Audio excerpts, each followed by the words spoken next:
यकीन नहीं हो रहा, पर देखना मैं एक दिन अपने इस गधे को आदमी बनाकर रहूंगा, तब मेरी किस्मत कैसे पलटेगी। पहले तो तू खुद आदमी बन जा, फिर इस गधों और अपनी किस्मत के बारे में सोचियो। गधा आदमी बन जाए तो शायद तुझे भी अकल आ जाए। तुम देखना, जब ये गधा आदमी बनेगा तो तुम्हारी पूरी दुनिया बदल जाएगी। देखो, अगर एक बार फिर से इस गधे को आदमी बनाने की बात की तो तुम्हारी खैर नहीं। उफ, लगता है इस घर में मैं पागल हो जाऊंगी। ठीक है भाग्यवान, इतना गुस्सा मत करो और मिट्ठू गांव में मटके बेचने चले जाते हैं, फिर रहना चैन से। गंगा कुम्हार अपने गधे पर मिट्टी के घड़े लेकर गांव की ओर निकल पड़ा। मिट्टी की सुराही ले लो, मटके ले लो, सुराही ले लो, मटके ले लो। मिट्टी की सुराही ले लो, मटके ले लो, सुराही ले लो, मटके ले लो। अरे ओ मटके वाले। है मालकिन। एक मटका कितने में दे रहे हो? 20 रुपए की दे दूं मालकिन? नहीं नहीं, बहुत महंगा बता रहे हो। मैं तो 10 रुपए ही दूंगी। देना है तो दो, वरना मैं किसी और से ले लूंगी। महिला की बात सुनकर कुम्हार सोचने लगा। सुबह से एक भी मटका नहीं बिका। अगर खाली हाथ घर जाऊंगा तो बिमला और सुनाएगी। चलो इसे 10 रुपए में ही मटका दे देता हूँ। सोचकर गंगा कुम्हार बोला, ठीक है मालकिन, 10 रुपए में ही ले लीजिए। तुम ही बताओ मुझे क्या करना चाहिए। भोला कुम्हार की बात सुनकर उसकी पत्नी मन ही मन हंस रही थी, फिर भी अपने मन की हंसी को रोककर कुछ सोचती है। हे भगवान, ये आदमी भी ना भोले का भोला ही रह गया है। नाम भी भोला, काम भी भोला। कहीं से कुछ भी सुनकर आ जाए, ये सब छोड़ छाड़ कर उसे भी मान लेता है। अब ये तो गधे को आदमी बनाने चले हैं। अब इसे कौन समझाए कि जिस गधे से लात खा खाकर सुबह उठते हो, अब इस मूर्ख ने उसे मंत्री बनाने चला है। खैर, अगर मैं इसको मना भी करूंगी तो भी ये वही करेगा। करने देती हूँ जो ये करना चाहता है। तभी अचानक टोकते हुए भोला बोल पड़ा, क्या हुआ बिमला, कुछ नहीं बताया तूने? मेरी ये बात भी तुझे अटपटी लग रही है क्या, जो इस तरह चुप बैठी है? अरे नहीं नहीं, तुम भी बड़े मूर्ख हो जी। तुम्हें उससे फायदा उठाना चाहिए। घर में इतने सारे गधे हैं, उनकी देखरेख के लिए कोई तो आदमी चाहिए ही। यदि हम एक गधे को भी आदमी बनवा लें तो सारी परेशानी दूर हो जाएगी। वाह रे बिमला, तू तो एकदम चतुर निकली। कल सुबह ही उस मौलवी के पास जाऊंगा और एक गधे को आदमी बनवा कर लाऊंगा। फिर देखना, हम दोनों को घर में कोई काम नहीं करना पड़ेगा। दिन भर आराम ही आराम होगा। जी जी, पहले उसे आदमी तो बनवा लो, फिर करते रहना आराम ही आराम। अभी चलो, आप खाना खा लो। सुबह होते ही उसके पास चले जाना।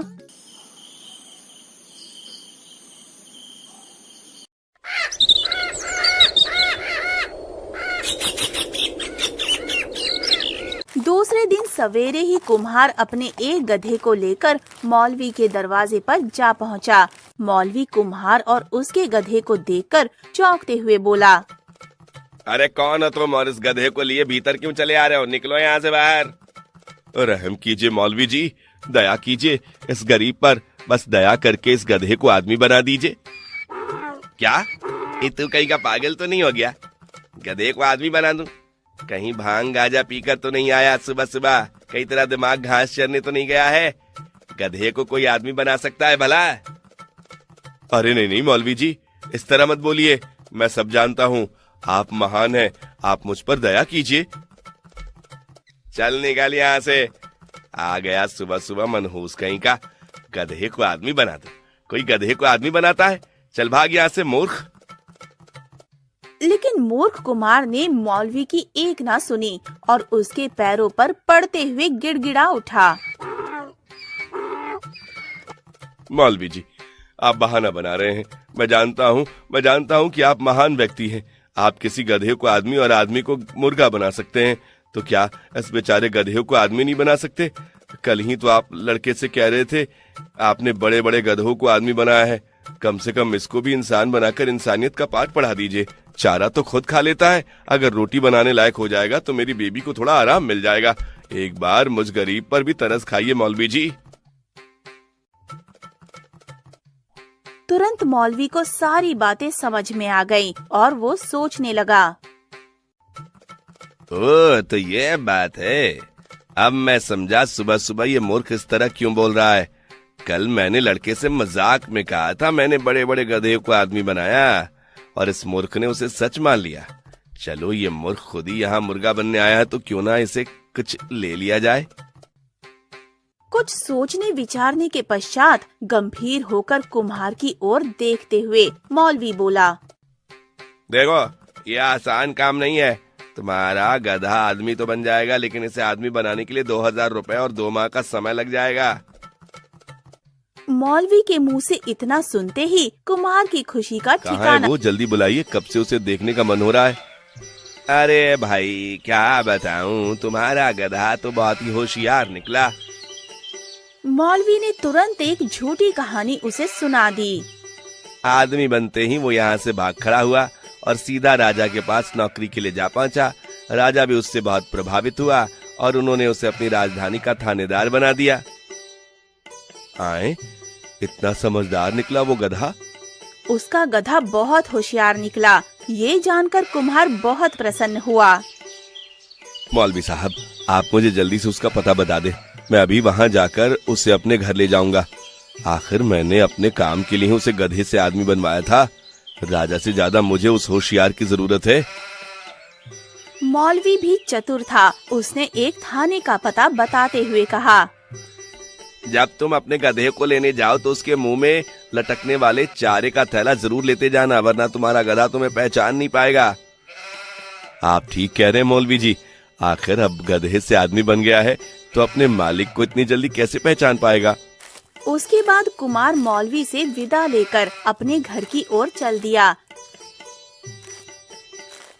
घर पहुंचकर उसने अपने साथ वो थैला लिया जिसमें वो रोज गधे को चारा खिलाया करता था।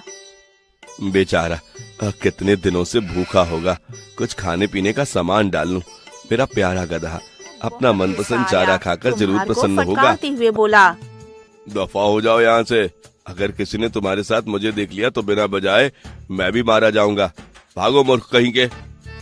कुम्हार शाम से फटकार सुनकर वहाँ से चला तो गया, पर कुम्हार तो था मूर्ख और भोला ही। कुछ दूर जाकर फिर से एक अनजान से पूछ बैठा,